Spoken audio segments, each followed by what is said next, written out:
Hello, everybody, and welcome to the Night Garden. I'm Vamp, and I'm here to talk to you about writing today. I know it's been a long time since I've uploaded something on YouTube. I have been incredibly busy building some new projects and stuff like that, but I am slowly easing back into the zeitgeist here. So I wanted to come back with starting about Aloe because I currently have it gearing up to a crowdfund campaign.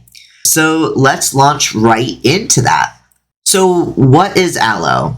It sounds like I'm talking about a plant, right? Or an herb or something like that. But no, Aloe is book 2 in the Tales from the Night Garden series.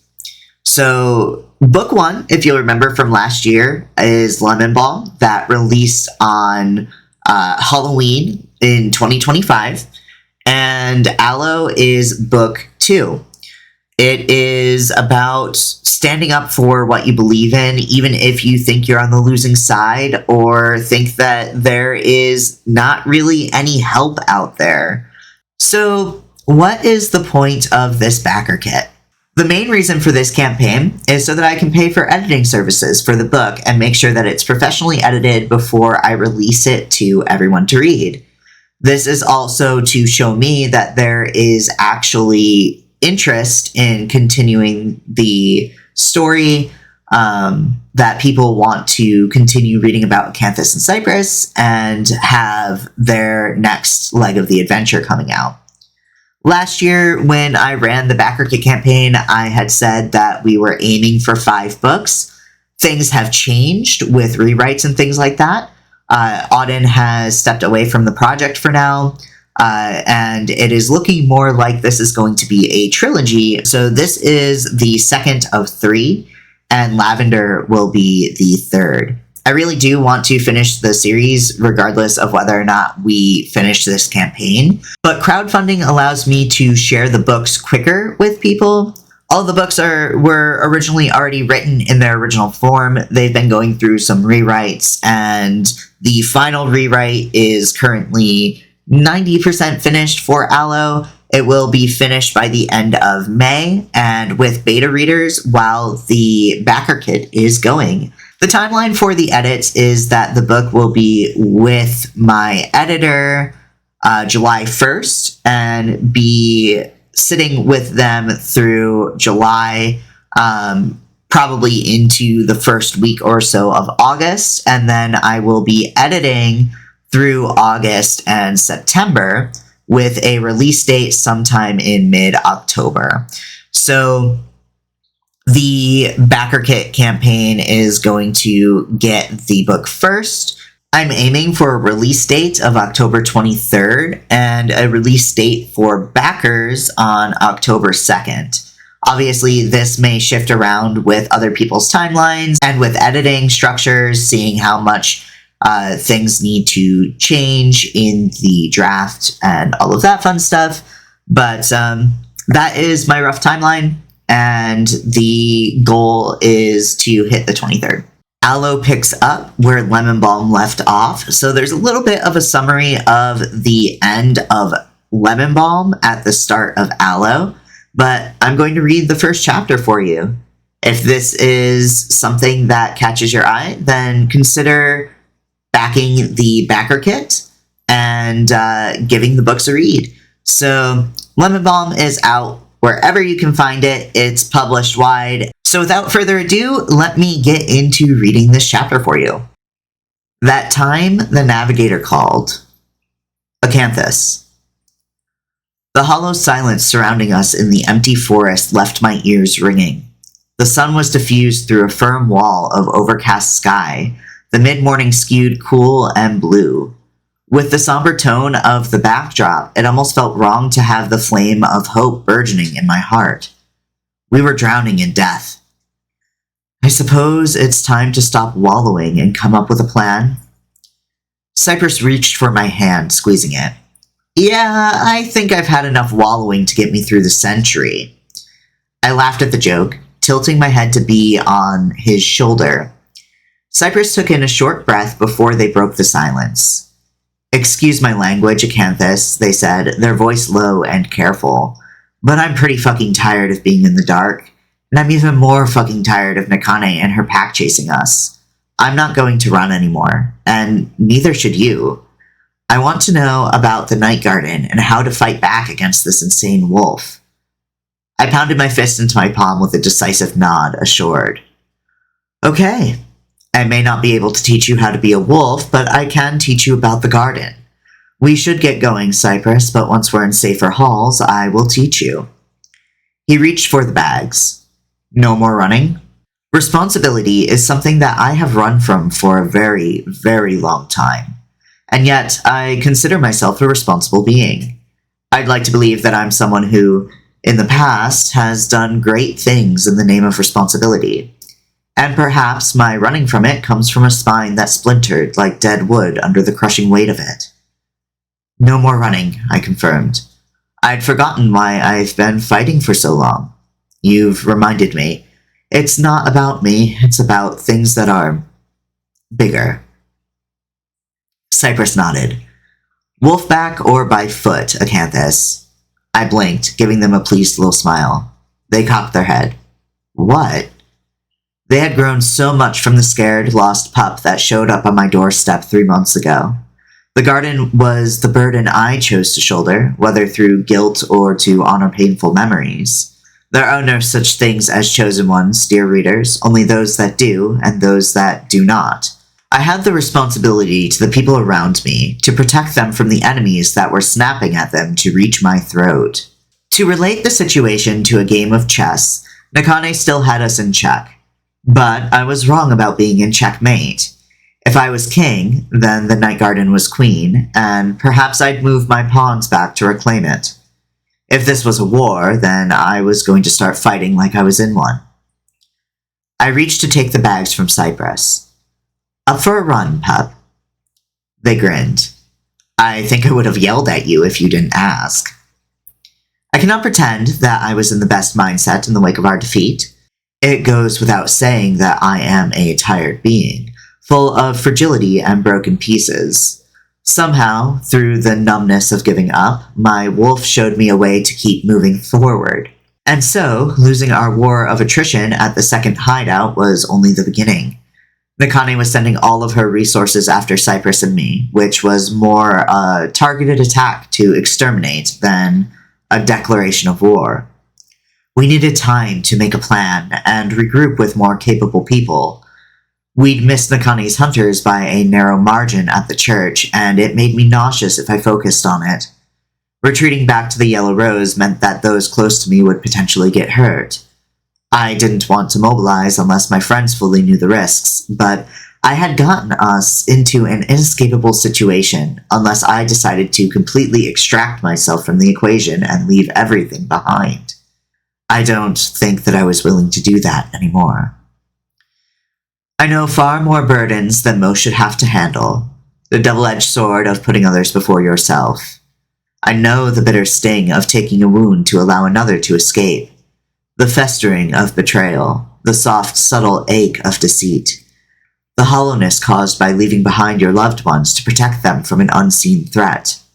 The knife of hunger that cut in an effort to protect your location. That is all responsibility. That is all duty. I don't know why I decided to linger for so long, agonizing over the danger. Perhaps it was the perpetual exhaustion I'd been trying to ignore since Cypress had left for Nakane's camp. Perhaps I'd been ignoring it since the treaties were signed in the early 1900s. But as I rode on Cypress's back further into Pennsylvania, it felt more like an acceptance of responsibility and a vow to fight than a retreat.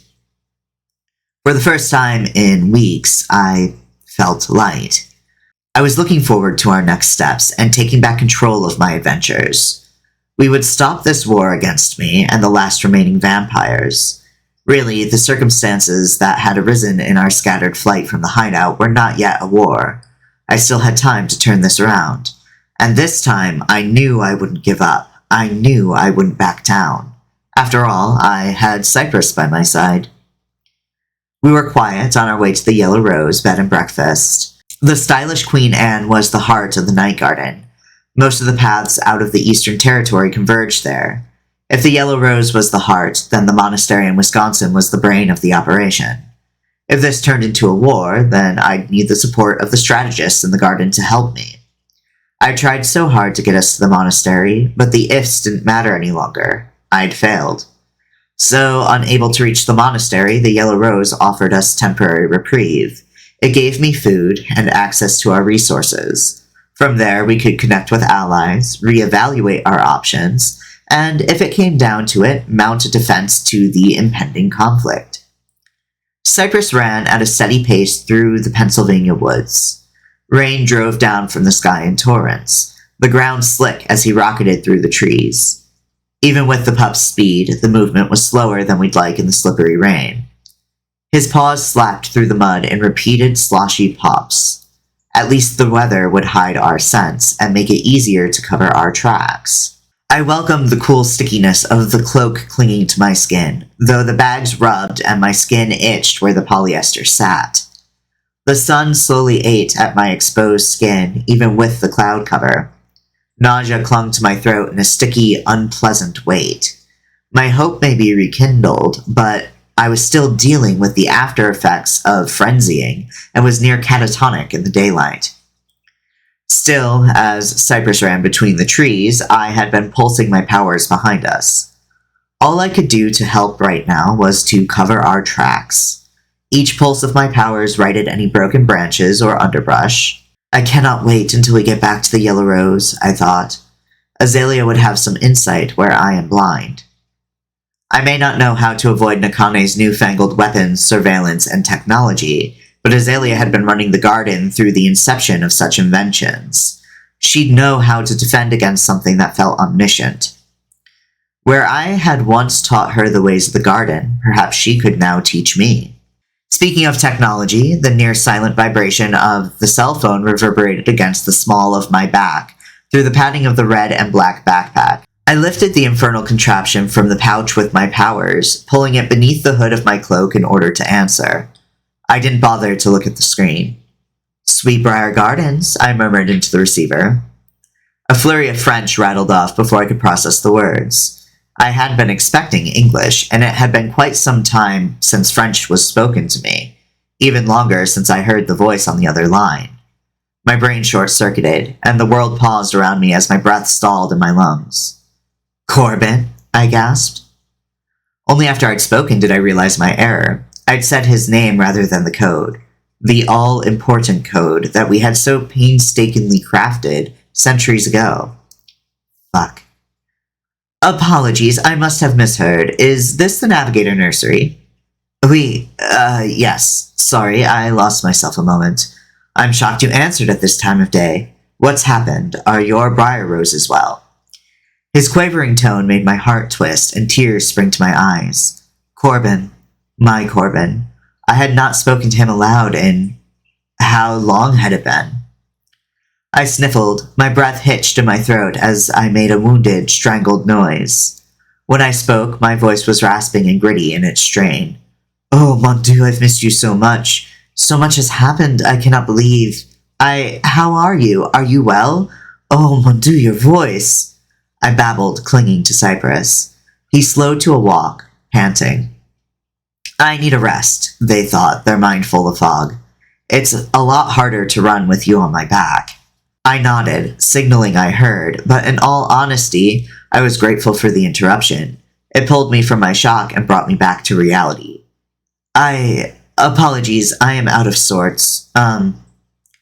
Slowly, Gardener. Corbin coaxed me down from my overwhelmed state.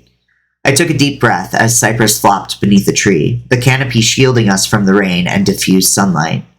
Loosening my hold on their neck, I closed my eyes and allowed myself to slide off of their back into the wet debris of dead leaves, pressing against their side. "I know I haven't needed to call your nursery in a long time. Both the English and Irish roses have been well, but they suffered a chill hours ago. Corbin and my other fledgling Moira had felt the depth of my frenzy through our link. My heart sank, knowing that I had broadcast my pain all the way to Europe. My breath hitched again, and I cleared my throat. Yes, the weather has been less than kind in Zone 6. It is far too much to explain over the phone. In summary, the briar roses have suffered a spotted blight, and there have been gargoyles killing the roots. The briars are cloaked in shades, and should be protected from the harsh sun until they can be replanted at the yellow rose, but they went 6 weeks without fertilizer. I paused, swallowing. My throat clicked painfully, and I stroked Cypress's soft fur as he lay close to me, trying to keep me as far out of the rain as possible. I shifted my cloak to hide further within the fabric. 6 weeks, shouted the usually calm man. That's deplorable. I can't believe 6 weeks? The sweetbriars can handle mild droughts, I understand, but 6 weeks? No wonder there was a blight. He'd gotten so heated that Cypress even cocked an ear towards the phone before turning to look towards me. The concern and curiosity was evident in those bright gray eyes. "Oui," I muttered, wincing as I pulled the phone away from my ear. "It couldn't be helped. I can explain another time. As it stands, red, blue, and purple dogwoods are overtaking the garden paths, and there was a fertilizer embargo. The eastern weather front is cold and unyielding, Navigator. The yellow rose has supplies, though I worry that added flowers to the yellow rose's garden may lead to further blights." "Are you certain the dogwoods are prevalent around that garden?" "No, they seem to be more acclimated to the western side of Zone 6, but the migration is high the longer the sweetbriars stay in the same place." "Good, the sweetbriars are dear to me, and I would loathe to hear of their further suffering." I was quiet, shutting my eyes and burying my face into Cypress's fur again. The feedback through the line buzzed, and the overwhelming urge to cry threatened my stinging eyes once more. I brought the phone back to my ear, whispering, "They miss you. You are always a better tender to them than I was."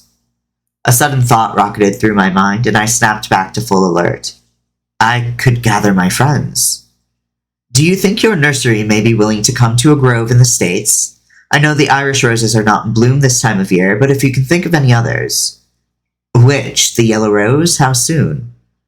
"Oui, I glanced up to the sky. "Admittedly, I do not know how soon.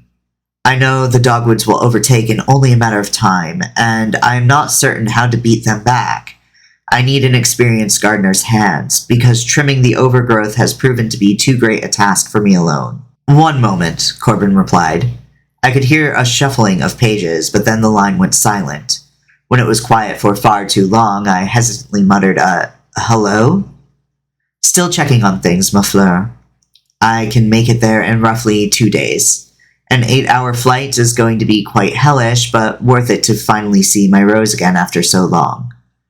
I sighed, relaxing against Cypress. "Oui, I am sorry for the inconvenience of the flight, but I look forward to it." Cypress whimpered. "Acanthus, we've been stopped a while, and we still have a long way to go." "I know, Cypress, just one moment more," I responded, before licking my lips and saying aloud, "I must go, Navigator. Gather the fellow gardeners in the Yellow Rose Garden, create an itinerary, and I will see you in 2 days' time. A bientôt."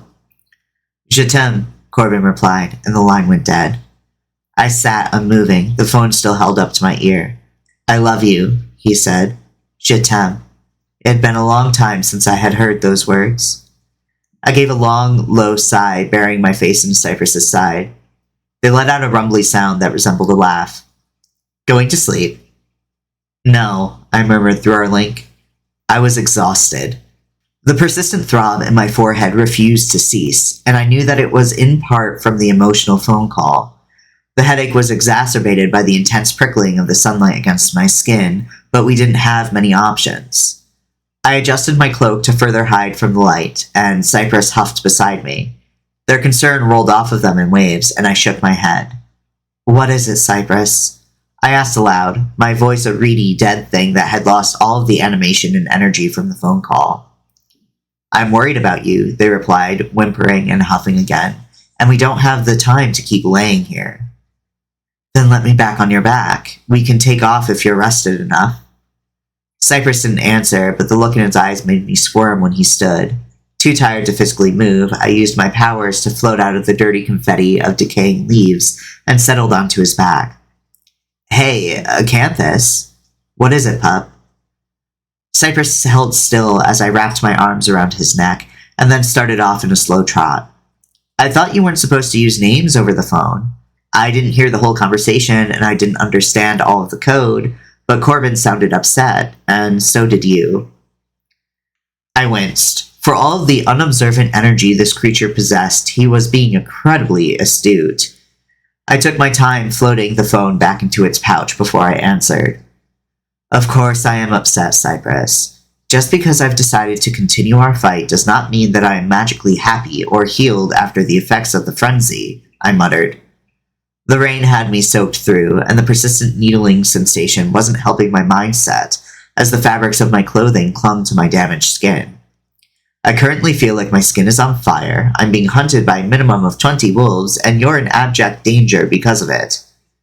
They didn't answer, and I continued, the hollow in my chest overtaking the hope. I tried to cling to it, even as I ranted. Every step I take seems to be the wrong one, and everyone keeps getting hurt. I don't know how to navigate the surveillance and technology in this day and age, and so I'm knowingly going back to a stronghold of a centuries-old clandestine operation, risking the entire thing falling apart just by my presence. I am tired, I am overwhelmed, I am still starving, and I want to sleep for a year. Cypress whimpered, and I let out another long, low sigh before continuing. I have not spoken to Corbin in over a century and a half. I've mentioned he was my friend and co-founder, but I've neglected to tell you other details. Corbin is my fledgling, and I love him very dearly. He felt my frenzy from across the Atlantic. Cypress. I didn't know how to respond to Acanthus, my feet stalling as my heart sped with the new information. I knew about Tempest, but I guess I didn't take into consideration that Acanthus might have living fledglings. What did this mean? Were Acanthus's fledglings part of our pack? Jesus, I hated being entirely new in the world of shadows. Is everything okay? What does that mean exactly? It means, they replied, that I just had to reassure him that I'm alright. We'll be having a meeting in a few days with some key players in the Night Garden. This gives everyone a chance to travel, converge, and make allies if needed. Their voice had that reedy, dead quality still, and the dread made my stomach roil. Acanthus's exhaustion was terrifying. Something about that voice held echoes of the crazed, inhuman screaming during their frenzy. They jumped into action after their bath in the lake, but every time I closed my eyes, I would see them lying back on the shore. I couldn't get the image of them staring at the brightening sky with those dead, dull eyes out of my head. Even with being able to kind of read their mind, I didn't know how to help them or what to do. I hoped that the joy of being back at the Yellow Rose would both lift their spirits and help us shift into go mode. I didn't want to run anymore. Really, I don't think I ever wanted to run in the first place. I had just been bobbing along on the current. I knew that they kept blaming themselves for the current bind that we were in, but really, what choice did I have in this situation? It was clear to me that Acanthus was struggling with their demons, and it was easier for them to avoid conflict than it was to engage. They had been so close to giving up. I was amazed that I hadn't seen the signs leading up to their display at the lake. They'd always seemed so competent and ready to move. But they made me a promise. They wouldn't leave me alone, and I took that promise to heart. Acanthus had tried to show me the world of shadows, but they weren't the clearest teacher. They forgot to disclose information and didn't always walk me through the steps. It was hard enough to navigate an entirely new world, and as they drifted off into a thoughtless slumber on my back, an allegory came to mind. Both Nakane and Acanthus had tried to be a guiding light for me. If Nakane was a high-powered searchlight, then Acanthus was a single candle lantern in danger of sputtering out. I didn't know the first thing about what I was doing when it came to fighting Nakane, but I wasn't going to let my friend throw themselves to the wolves, literally. I hoped that the rest of the people involved would feel the same. If Nakane found us at the Yellow Rose, it would likely turn into an active battle. I would fight with them until the world died in flame if it meant keeping them safe. With Acanthus at my side, hope was possible. I just had to run us to safety first. So if you've made it to this point, you are absolutely interested, right? The end of the first chapter was definitely something that caught your ears. So if you are interested in the book, consider backing on the BackerKit, signing up for notifications. If you sign up now, then it shows BackerKit that people are interested in the campaign, which means that it will be easier for me to actually launch it. They will not launch a campaign before they put it through a review to double check and make sure that it is legit and that people are interested. So please sign up for the BackerKit if you are interested in the books, and you don't need to back in order to sign up for notifications. So just signing up will help me out. You can also find information on my newsletter, which you can sign up to at the link below, and on the actual website page, which is conquerthyfear.com/aloe. So with that all being said, I hope to be back pretty soon here with talking about some projects and doing some artwork again. I'd also like to revive the podcast and give it a little bit of a makeover. So hopefully that will start happening sometime in June, and I will be back sometime soon. Bye, everybody.